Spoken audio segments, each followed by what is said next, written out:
Going. All right, click that off, Carl. You got headlines? Hey, good morning, everybody. Welcome. It is Saturday morning again. I can't believe how fast the week went, much less it's July already. This year is halfway blown by. It is just nuts how fast time goes. This is Mike. I am one of your co hosts of Multifamily Unplugged, your raw, unscripted Saturday morning radio show, probably your only radio show out there. I am joined this morning by my co host, Moose. Say hi, Moose. Hey, what's going on, everybody? Good to see you, man. Yep. We had a great night the other night, huh? Thursday night, we were at a party in the park in Rosemont. And Yeah, that was fun. and played some Journey, played some Foreigner, Boston, REO Speedwagon. Good band. Yeah, that was a throwback to the 80s, man. It was good.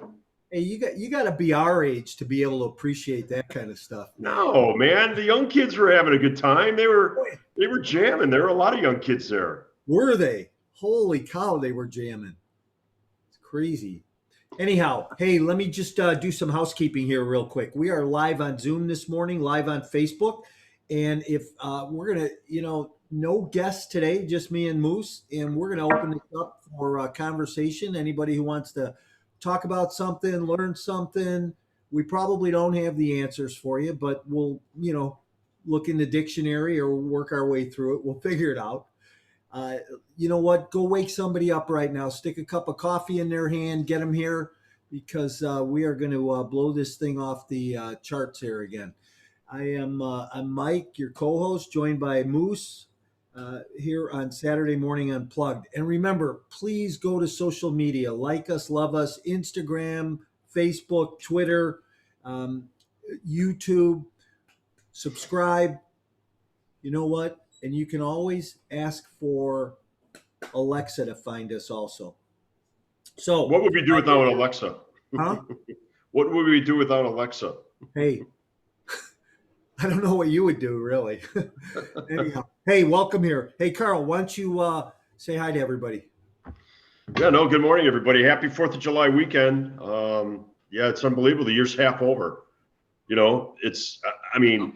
It's unbelievable, isn't it? It's like we're in July already. And, I was just looking at some of the headlines, Mike. They're talking about low interest rates. Interest rates below 2%.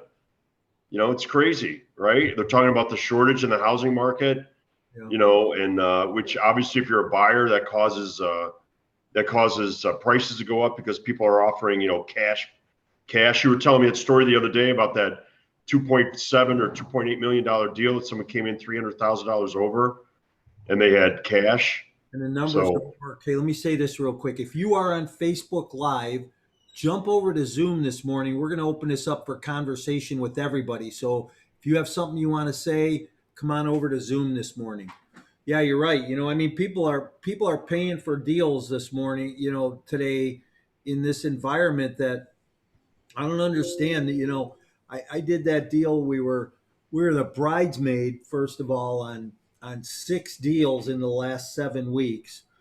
And this last one that we lost on, somebody came in about 350,000 over us, and we were over list price.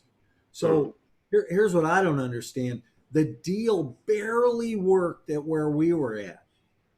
I don't know how people are doing it. But yeah, the only thing I got to say, Mike, it's got to be, I don't know if you knew who that buyer was, but, I think what's happening is a lot of people are taking advantage of the high prices that are out there. So they're selling their property and then they have to 1031 into something else, or they have to buy something else. For those of you that aren't familiar with the 1031, it basically is a IRS code that allows you to take money, capital gains from one property and roll it in and defer taxes, capital gain taxes, if you buy a like-kind property. So you could sell an apartment building, take your capital gains, buy another apartment building or a similar piece of property and defer taxes. So, a lot of people would rather overpay for a property when they're buying that property after they sell something, as opposed to paying the 30 or 35% capital gain tax, whatever their particular situation is. So, or it's got to be institutional people, or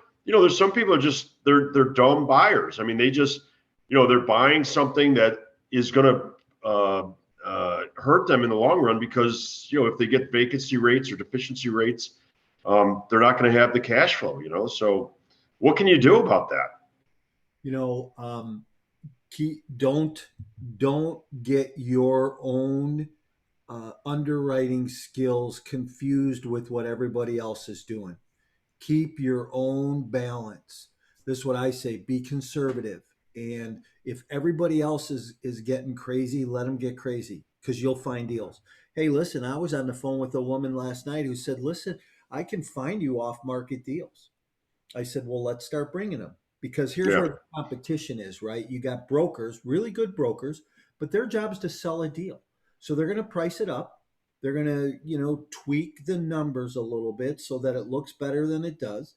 You're going to, I put some of these deals in my tool, and here's what I see. I see $10,000 discrepancies on the income, on the expenses.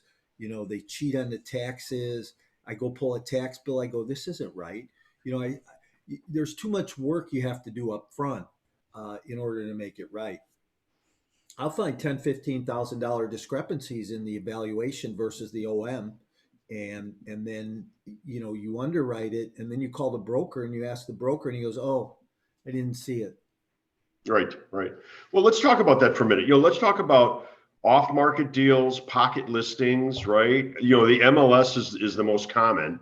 That's multiple listing services where every broker has available to it, but you're not going to find a deal there. Just like you said, Mike, by the time it gets to the MLS, if the buyer was really, was trying to market it quietly or as a off-market listing or a pocket listing, they weren't successful. So then they're going to hire a broker, right? The broker's going to get the listing agreement. They're going to go through their process and jack the numbers up, like you said. And then they're gonna market it to their network of brokers and people and clients. And by the time you see it, it's not a deal. We always found off-market deals or pocket listings. So, in my mind, and just tell me if this is what it makes sense to you. An off-market deal is somebody that's just a quiet seller. Might be a seller by owner or what they call it, FSBO, right? For sale by owner, Right. right? Or it could be, it could be from an estate sale. Someone dies, the property needs to be sold. It's going through probate. So there's a lot of reasons why a property might be off market. And then the other what I call a pocket listing is, I'm a seller. I own, say I own 20 buildings. I want to get rid of 2 or 3 of them, for whatever reason. So I go to my broker and I say, listen, I'll sell this through you, but keep it in your back pocket. Only tell your top buyers and don't put it on the MLS. So, those are 2 areas where we bought properties.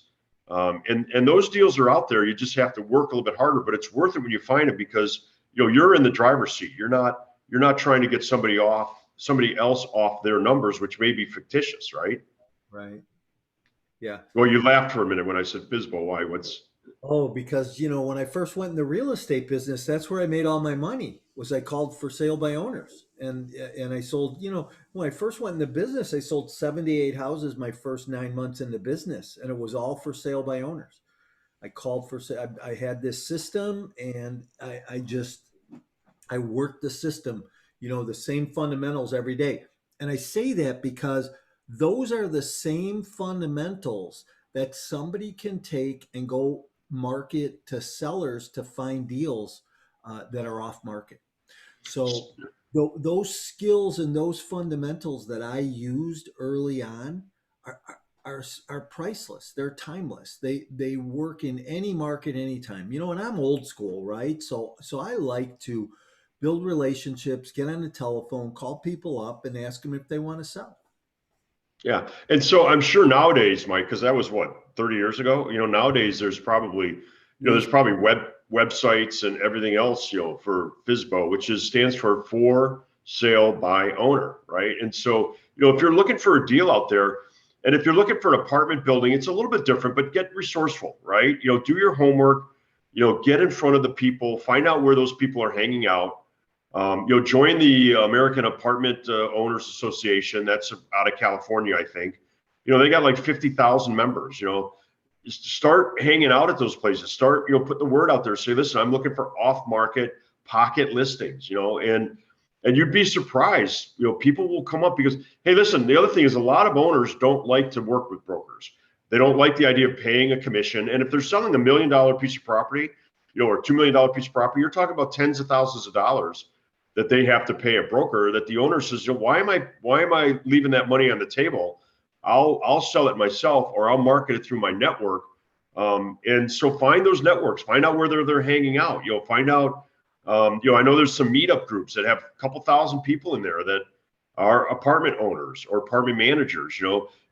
Listen, we used to drive the streets. I used to take a picture on every building in the city of Chicago that's over 6 units. There's a little plaque on the front of the building, and they have to have it. It's a code, because when the fire department gets there or the police department gets there, they want to know who to call. So I used to just drive down the street and take pictures of those, right? And then I'd have my my virtual assistant put those into a database. Over the year, I built a database of several hundred building owners, and from time to time, we would just call them. Sometimes their address was on there, sometimes their website, and we would just market to them and say, hey, we're looking to buy a building. This is the kind of building, the type of building, the age of the building. If you have any buildings for sale, give us a call. And sometimes they'd call us, sometimes they wouldn't, or they would say, they'd refer me to somebody else and say, hey, I'm not selling, but the guy across the street wants to sell. So when you get creative, and that's how we never bought a building off the MLS. We never went to Marcus and Millichap or Sperry Van Ness. And there's nothing against those firms at all. I'm just saying, we always found our own deals, and it takes a little bit of effort, but at the end of the day, you're going to get a better deal. Yep, no doubt. So let's talk about walking away from deals, Mike. I know you've been doing that lately. So, what's going on with you? Hey, listen, in my book, Exit Plan, right? Your complete guide to multifamily investing and why you need an exit plan before you buy. That is not a shameless plug. Oh, yes, it is a shameless plug. Go get it today. You probably need something to read for the holiday anyhow, or sitting on the beach. So go get a copy. Hey, but in my book, I say, don't fall in love with a deal. I tell this story of walking a property. And here, close your eyes, picture this. If you're driving, don't do this right now. But, hey, I'm walking this property. It's a spring morning. The dew's on the grass. I hear the landscapers, the lawnmowers going. You can smell the fresh cut grass. I'm sipping my coffee. The steam's coming off the swimming pool. I'm walking the property with this beautiful property manager, and I'm falling in love. And I can't tell you if it's the property or the property manager, but I'm falling in love. And that's not the place you want to be. It's a deal we didn't do. Our earnest money went hard. We lost our earnest money. But here, today, in today's environment, when you go to contract, you put in an LOI on a property, you get, your earnest money goes hard immediately, which means that it leaves the escrow account and goes directly into the seller's account, and it becomes his money, and there's no recourse to it anymore. So most guys, like that deal I walked away from, that was, the guy bought it for 3.2 million or something. He walked away from it, and he walked away, or I walked away from it. He bought it, but he came in with $500,000 hard earnest money day one. And, that's what is happening in the environment today. So you have to be able to walk away from a deal and even risk your hard earnest money at this point, because the words retrade are not words that are spoken very much today in the environment. Yeah.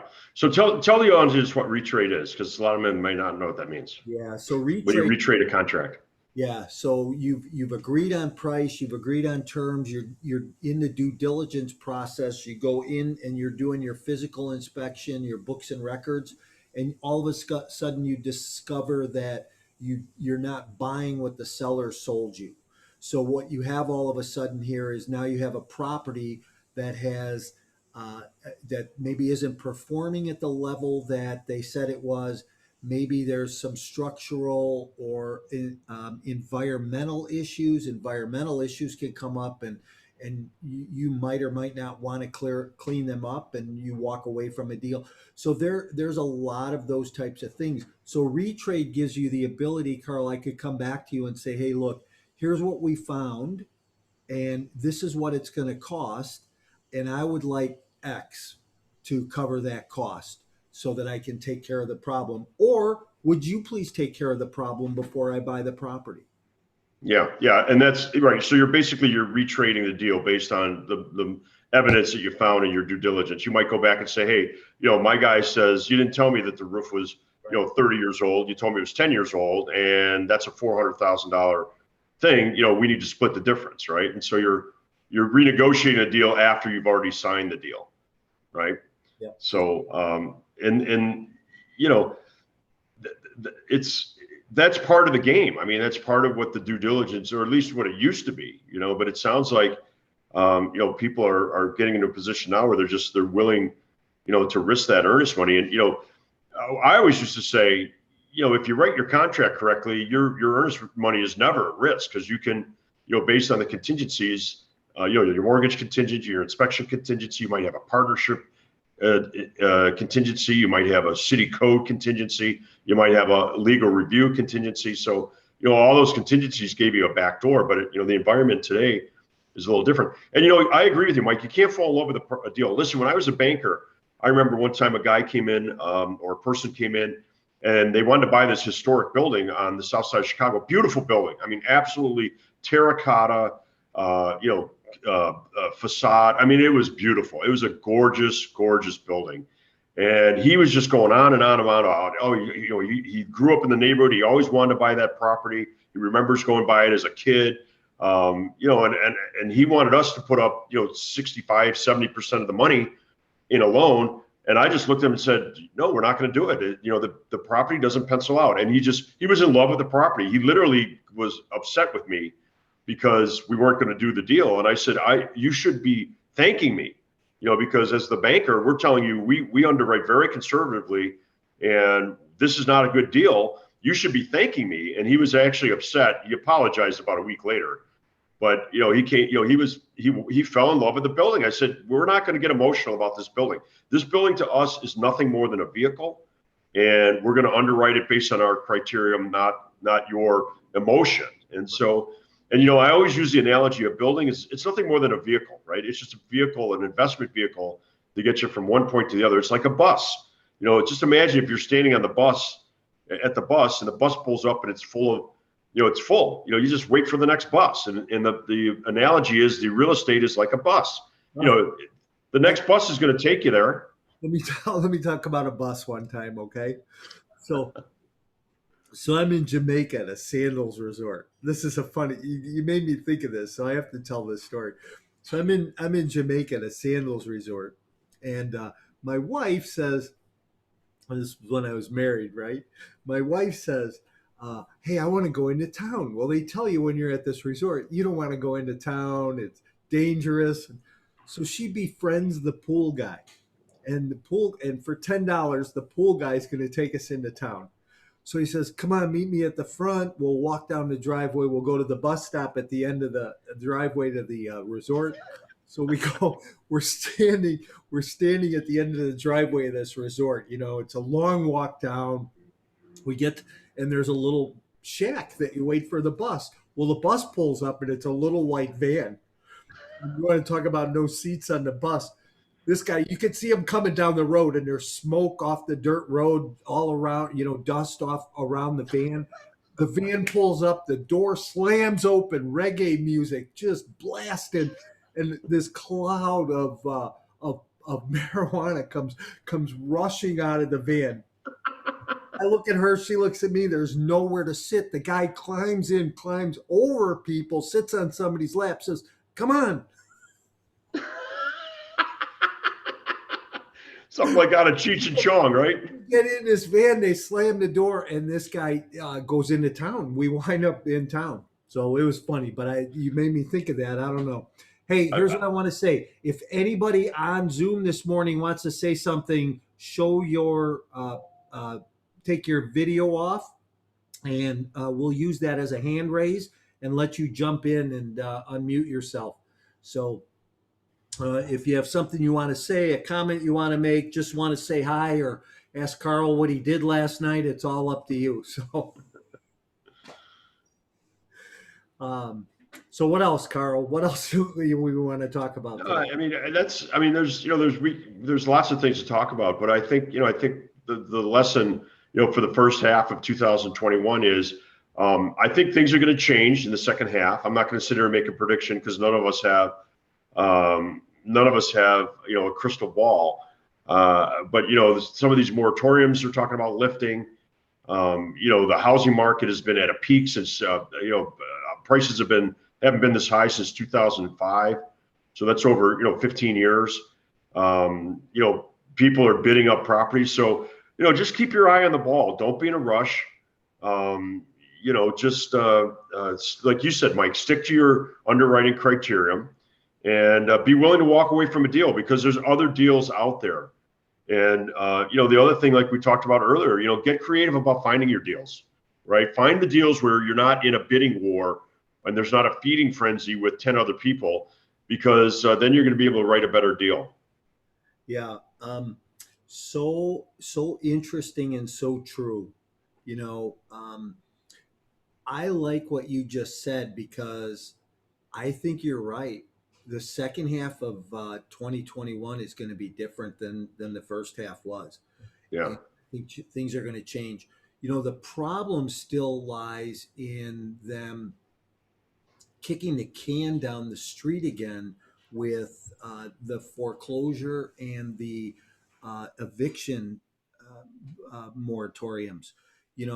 That's causing an issue in the market, and unless something happens with that, I think my opinion on that is I think they're afraid to release those because they know there's going to be an onslaught of issues and there's going to be a problems. Yeah. I have a friend who's very close in that circle with the banks and the foreclosures, and he has said that there's close to 100,000 foreclosures sitting at the banks right now. Yeah. It's residential stuff, but still, that's what happened. Remember in 2008, all that residential stuff happened, and then there was the overflow. So, Yeah. Yeah, I think Yep. the government still is. I think the government is still um, bandaging the whole deal. Yeah, Hey, I agree. Chris says that he wants to talk about Airbnb and B&B. Um, Airbnb. I'll tell you what. Here's an interesting model, Chris. Right now, I am looking at small multifamily deals in rent growth markets. So, like your Florida, your Arizona, markets where it's very where there's a high influx of people moving to the area, people going there for vacation, destination places, and we are looking at old motels or small multifamilies under 20 unit deals that we can go in, put a ton of capex in, re-engineer them, and put them back on the market. And that's the place that I've lost all these deals in the last 5 or 6 weeks. Is I've had all these NOIs out on that type of a product because the rent growth is really strong, the cash flow is really strong. The model around Airbnb with those is, man, you only have to have somebody in there 15 nights a month in order to make it work. So our guest last week talked about Airbnb, didn't it? Or who was it? Didn't we have a guest in the last couple of weeks? Alex talked about the boutique hotel deal, a little bit about Airbnb. Yeah. That's right. Yeah. And she was all about the themes, right? When she goes in, she was buying small hotels, right? I mean, they were like 6 to 8 or 6 to 10 units, or they were little boutiques, right? Right. Exactly. Yeah, she was talking about theming them, making them unique so that because she brought up some really good points about Airbnb. It's about the experience. You know what I mean? It's about somebody going to an area where they may not normally go. And I brought up Yogi Bear Park in Indiana, right? It's literally off the highway. It's just a place where there's a lake. There's nothing else over there, but you go there and it's like this little country lake resort area, and it's I mean, the guy's probably making $10 million a year there. It's really kind of cool, but it's a destination. You'd never go to this part of Indiana otherwise. And so, you know, and even in the city of Chicago, I mean, you know, for those of you that know the city of Chicago, a friend of mine lives over by Wells and Division, which is a really hot area right now. And he's got a 6-flat. He lives on the top floor. He Airbnbs 2 of the units, and on a weekend like 4th of July, he'll get, you know, and I think they're 2 and 3 bedrooms. You know, he'll get $2,500, $3,000 for the weekend. Yeah. You know, and that's way more than his mortgage payment. And you know, he lives in the building, so he can keep an eye on who's there and if they're going to party or not. And he's pretty selective. And if you think about it, you know, someone that can rent a place for $2,000-$3,000, they're probably going to be a little bit more sophisticated, a little bit more, you know, a little bit less, you know, detrimental to your property, or a little bit more respectful of your property. So, you know, there's really still good opportunities there. You know, however, you know, if I was going to get into Airbnb, I would join. There's probably an Airbnb owners association or a meetup group or something, because that's a specialized business. And my friend Lori Wyatt, Mike, I think I introduced you to Lori. Her and her partner, they own a couple of historic mansions downtown Chicago, right, and they've been in the business for quite a while. So there's some things that, you know, you want to learn before you get in that business, because you know, you can make some mistakes for sure. Yeah. Hey, let me say a couple things here. First of all, Chris is going to jump in and say something. Morning, Chris. But you, Carl, get Lori on this show with us here on a Saturday morning here in the next few weeks. I think we're booked out till the end of August, but we have a great guest on next week. And hey, I just want to say too, hey, happy holiday to everybody. 4th of July weekend. Everybody be safe and don't, well, let's not go there. So, hey, Chris, welcome. What's happening? Chris, it's the unmute button in the bottom left-hand corner there. Oh, don't be shy now, Chris. Is he muted? No, I unmuted him. So, all right. Yeah, but you know, I will do that. Remind me. I'll shoot Lori a text. She'd be a great guest. Yeah. Yeah, no, she would be a good guest. So anyhow, walking away from deals, I think that was where this conversation kind of started, and I think that you have to have you can't be emotionally attached. You can't fall in love. You have to give yourself that freedom, that ability to walk through. This is not a personal residence that you're buying. This is a business transaction. And that's why I like multifamily so much. Multifamily is a business. You know, I can go to closing, sign all the documents, walk away from closing, and it's cha-ching, you know, it's cash flow immediately. And that's why multifamily, especially workforce housing, right in that midstream, is such a good product to buy, because what you're doing is you're buying a business that needs to be re-engineered. It needs to be retuned, right? So you have to go in and do a bunch of rehab, maybe not, but you have to re-engineer it. New tenants, you know, what can you do different? Be creative, think outside the box. Yeah, and you know, a lot of times, Mike, you're going to buy a property that maybe the owners had it for 10, 12 years. You know, and they did all that reworking 10, 12 years ago. You know what I mean? And so, you know, there's because let's face it. I mean, the environment today is much different than it was. I mean, think about it. 16 years ago, we didn't even have Facebook. Right. You know, Zuckerberg was in college. You know what I mean? So just from that perspective, the whole world has changed. So you might buy a property that an owner's owned for 10, 12 years, and they haven't really done anything with it in terms of, you know, re-engineering or retooling or retuning. I like that. It's kind of like an instrument that gets out of tune. You know, you gotta get in there. You got to retune the piano. You got to retune the tenants. You got to retune the, you know, some of the variables. You might have to have the taxes. Listen, we used to have somebody, we fought the taxes every year. Yeah. You know, they were somebody was an expert in taxes.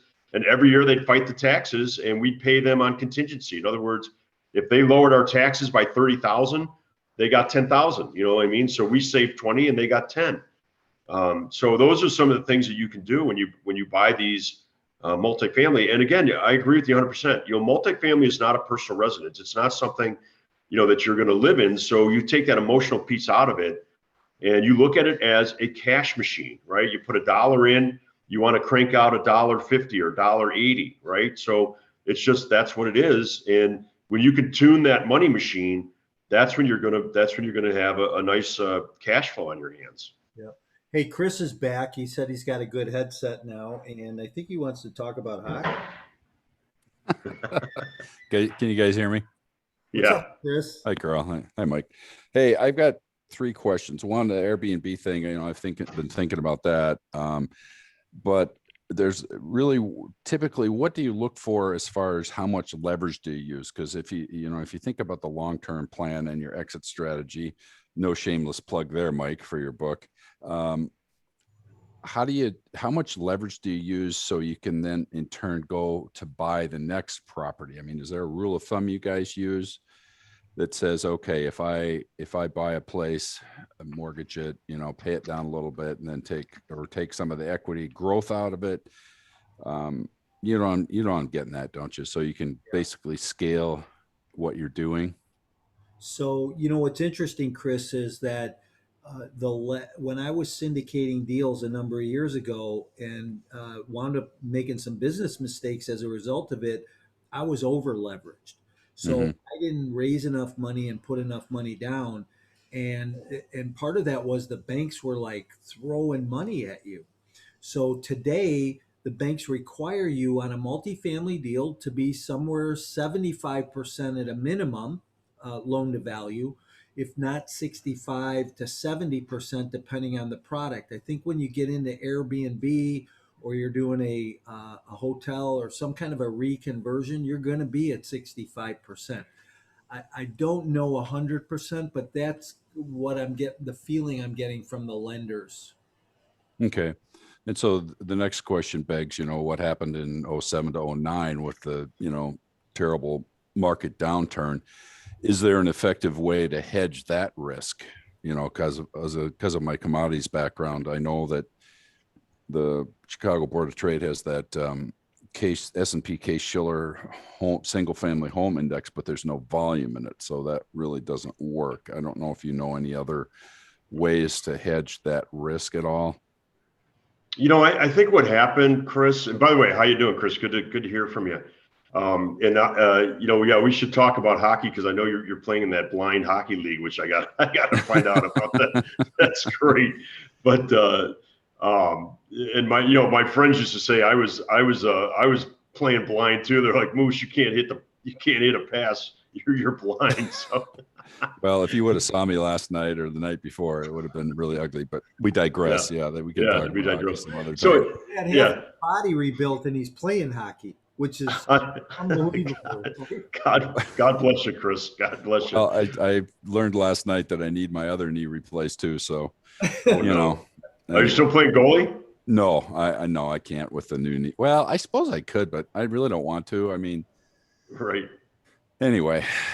Yeah. So listen, in my mind, because in 07, 08, I was just coming out of my banking and getting into the commercial real estate at the point. I think what happened there, and I'm getting to your question about hedging, is, you know, there was a perfect storm. You know, I think the banks were throwing money at people. Like we literally go to a closing, we'd walk out with a check for a couple $100,000, you know, a property and a check and a mortgage, right? That was the first thing. The other thing is the appraisers were appraising property at ridiculous values, you know, and the third thing was, you know, the owners they were hungry for deals. So they were just buying anything that was out there. So I think those 3 factors, you know, the bank lending money over leverage to people that probably shouldn't have been borrowing it, you know, the underwriters and the appraisers overvaluing properties where the cash flow just wasn't there. And then buyers that we see today that are just ridiculous. So, you know, as far as an index or some other investment vehicle to hedge, I'm not too sure about. But as far as hedging, you know, on your underwriting, I think right back to what Mike says and continues to say is be conservative, underwrite it like a banker, and be willing to walk away from a deal. If it doesn't meet your criterion, walk away from it. Yeah. Okay. So I guess the hedge is avoidance, right? So, Right. if you avoid getting into a bad deal, that's one way to hedge it before it ever goes south on you. Right. And I suppose that, your loan to value was really the kicker, because, if you look at what everybody lost there, well, actually, if you think about what happened with those mortgage pools and, Moody's and S&P rating them AAA or rated pools, and then there's crap in there that they were selling to everybody and playing both sides of the coin. I mean, it's amazing to me that they weren't prosecuted for,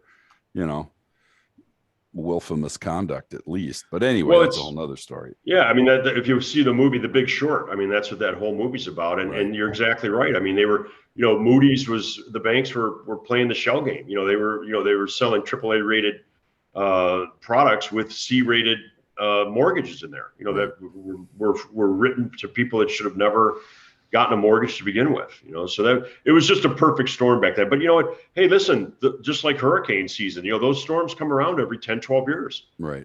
So I think we're in the midst of that. You have to be really careful about getting into a deal, because you could get caught up in that. Yeah. So that leads to the next question. What is the best resource today for finding money for properties like these? Where are you going to get your best bang for your buck? It's a great question, Mike. You want to address that one? So be more specific, Chris, like specific properties or? Well, let's say, for example, I have this vision of, buying property in Florida or Puerto Rico or somewhere oceanside, that I'd like to go there for maybe a month out of the year. And then the rest of the time I'll, rent it out on an Airbnb or whatever, so if I do one, and then I'll want to do another one, and, eventually scale that. So I have, 10 properties or a whole building or whatever. Where's a good place to start to find money when, for that type of thing? Yeah. So Mike, before you answer that, I just want, that takes us back to our, and you might want to, Chris, I don't know if you were on last week, but Mike, you might want to send him a link to that, the gal that we had that talked about that. And she talked about, exactly what you're talking about. Her and her husband, they buy properties where they want to go. Right. And so that they can use them for their own use, and then when they're not using them, they Airbnb them, from a financial standpoint. And I think she did talk a little bit, Mike, if I remember correctly, a little bit about sourcing capital. So you might want to circle back with Mike, Chris, on that episode. Yeah, I will. Thanks. Yeah, I was playing hockey last Saturday morning.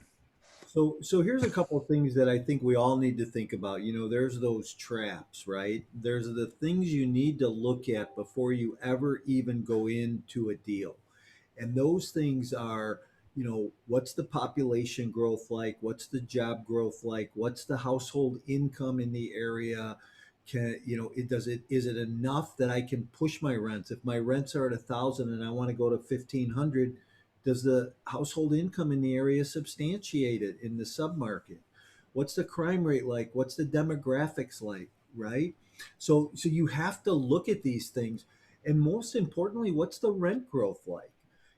Here, let me give you an example. Right now, nationally, the rent growth nationally is about 3.9%. In Chicago and the markets around here, the growth is 1.7%. Do I really want to buy a property in Chicago that the rent growth is below market rent growth, below the national rent growth rate? Not really. It's really hard pressed. And I've tried to pencil deals here locally to make them work. And it's like putting a round peg in a square hole here. But if I go to Florida and I go to Atlanta or Charlotte or Phoenix, Texas, anywhere between Dallas and San Antonio right now, the rent growth is high. Hey, Florida, rent growth is 7%. So if I pencil a deal at 5, I know I'm safe and I'm over the national rent growth, and I can make the deal work. so so those are the metrics you have to look at. And again, I go back to our original conversation. You have to be willing to walk away if the metrics don't work and the deal, you know, you know, too many times people go, oh, you know what, the cash flow 7.5, I know I can get it to 8, or the IRR for my investor is 14. I know I can get it to 15. You know what? Walk away from it. I had somebody the other day, we were looking at a deal and there's an assumption on it. It was like a $3 million deal. There's an assumption on it. And somebody said, why are you even bothering? Don't burn the calories on it. Just walk away because it's not worth it, because the bank, the other lender, won't let you bring in any other loan, which means that I have to go raise over $1 million on the deal. The metrics don't make sense. So you really just have to watch those traps, because so easily as an investor you can fall into them, especially when you're in the frenzy of the market and you're trying to get something done. So Yeah, well, and back to your question, Chris. There's going to be some banks that are going to lend on those types of properties. There's going to be some private investors that may be interested in that tax write-off or that cash flow for that type of property. And then you may consider partners. You may consider partnering up with somebody. Partnering is like any other relationship, right? It's like, there's good partnerships and there's not so good partnerships. And, you always want to partner with somebody that's going to bring something to the table. It may be somebody, that has a little bit more experience than you do, or has some management skills, or maybe another Airbnb operator that's looking to expand. And they could bring some of that talent and maybe some, as well as some equity, because, a lot of people, when they think of partners, they just think about people with money. But there's dumb money out there too, and there's people that have money that you don't want to get in bed with. You just don't want to. So, that's another. Again, like everything else, and Mike and I talk about this all the time. The beautiful thing about commercial real estate is there's so many different ways to participate, and there's so many different ways to get creative to achieve your goals and to get to where you want to go. So, and they're not always traditional. They're not always kosher. They're not always the one that comes to mind, like just strictly going to a bank, because a bank is going to underwrite, just like our guest said the other day. She underwrites an Airbnb completely and totally differently than you would underwrite a multifamily deal. Just because of the vacancies, and because of some of the other variables. The income might be seasonal depending on where you are, right? So, there's a lot of different. There's a lot of different things to consider. Makes sense. Thanks. But great question. I mean, that was a really great question. yeah.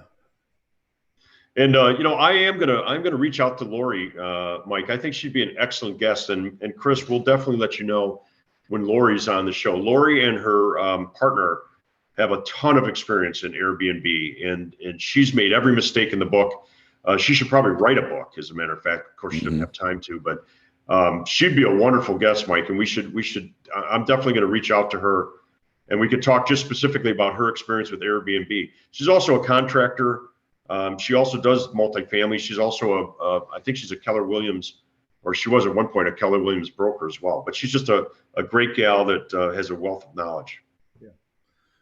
All right, great. Now you have to get her on the show now that you pumped her up. So. Yeah, exactly. Lori, if you're listening. Hey, Sanford, Hammond, anybody want to say anything? Carlton, you guys want to jump in at all? Well, listen, I'm glad that you're here this morning. Carl, we might as well. Oh, hey, good morning, Hammond.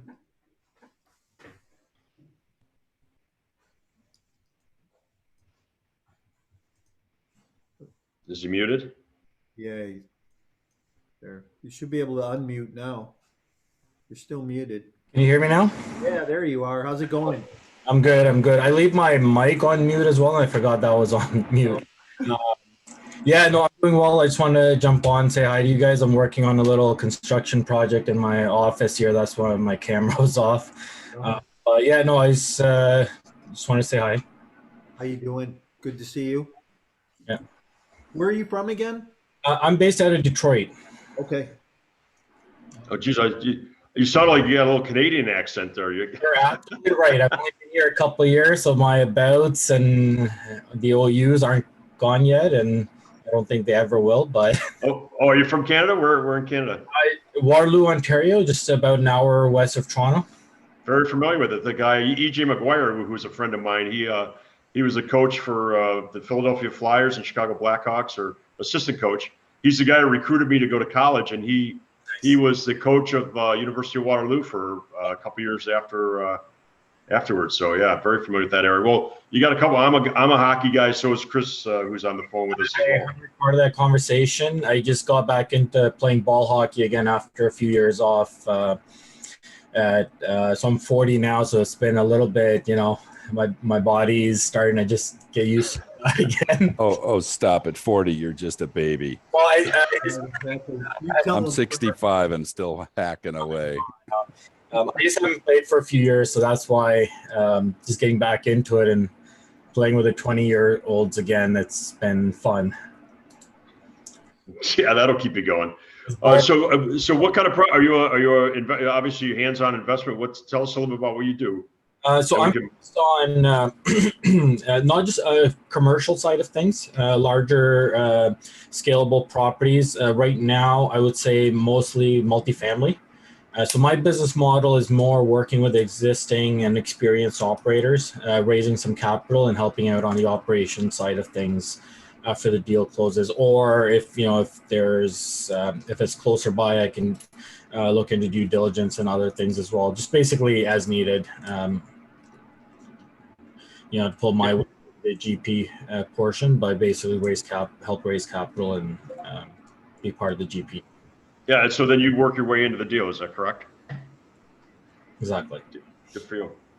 It's just being in Detroit, and I'm focused more on the Southeast, like Texas, Carolinas, Florida, Georgia, etc. So it's hard to be boots on the ground there.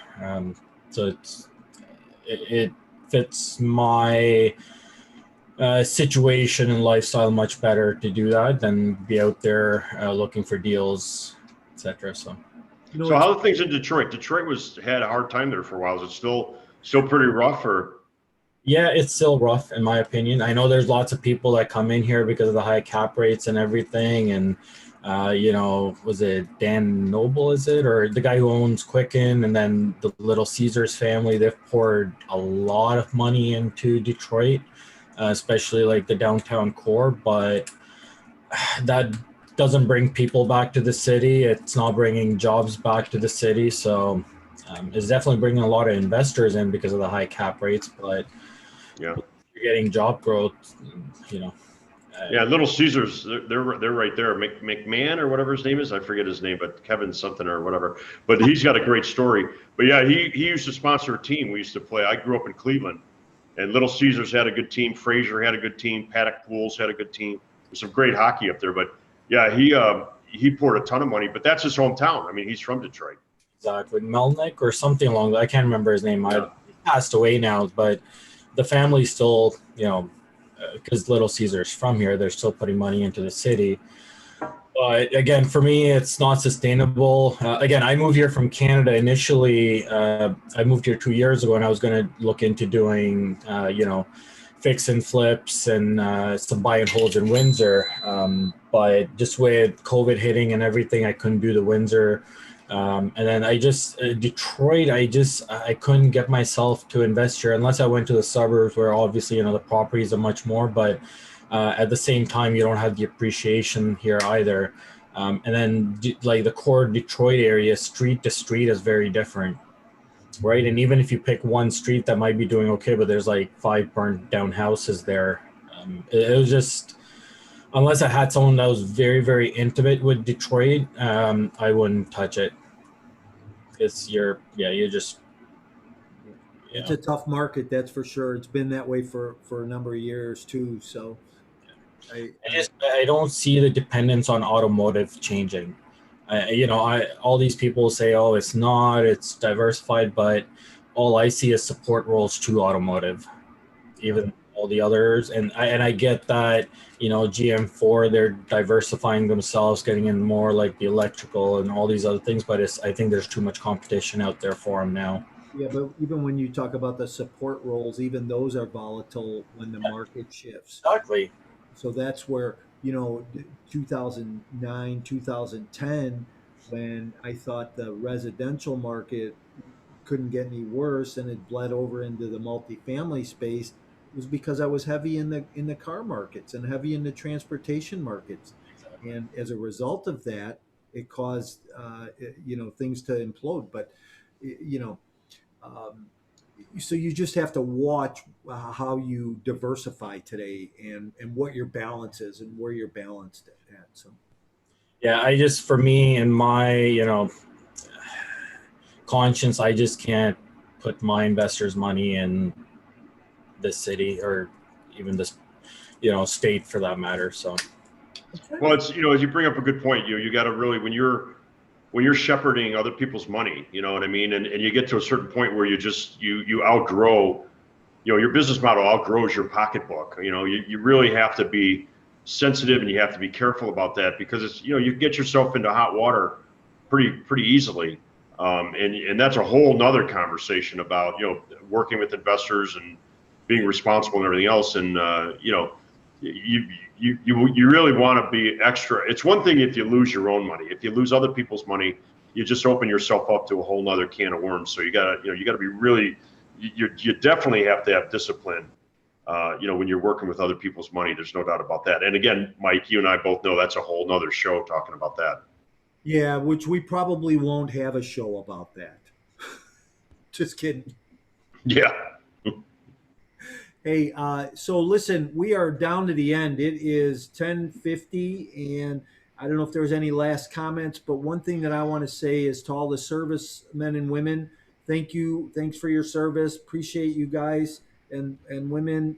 Thanks for everything that you've done for us, for our country, and for listening in this morning. Thanks for being here. Yeah. Thanks, Mike, for bringing that up, because, when we have Memorial Day and 4th of July, it's not all about hot dogs and boating, so thanks for bringing that up. Great to see you, my friend. Have a safe weekend. I don't know what you're doing. I'm just going to hang out with my kids. We're going to go ice skating today. Nice. My 14-year-old kid, he wants to finally get into some hockey. So we're going to go do that and just enjoy the day. So everybody be safe, and thanks for showing. Yep. And remember, we'll be here next Saturday morning again. I want to thank everybody that was on this morning, Mark and Chris and Carlton, Sanford, and Hammond. Thanks for being here. Thanks for your comments and your chats off on the side. Carl, it's always a pleasure on Saturday morning. Look forward to seeing you next week. Everybody have a great, safe holiday. all right. Thank you both. Thanks, you guys. Yep. See you guys.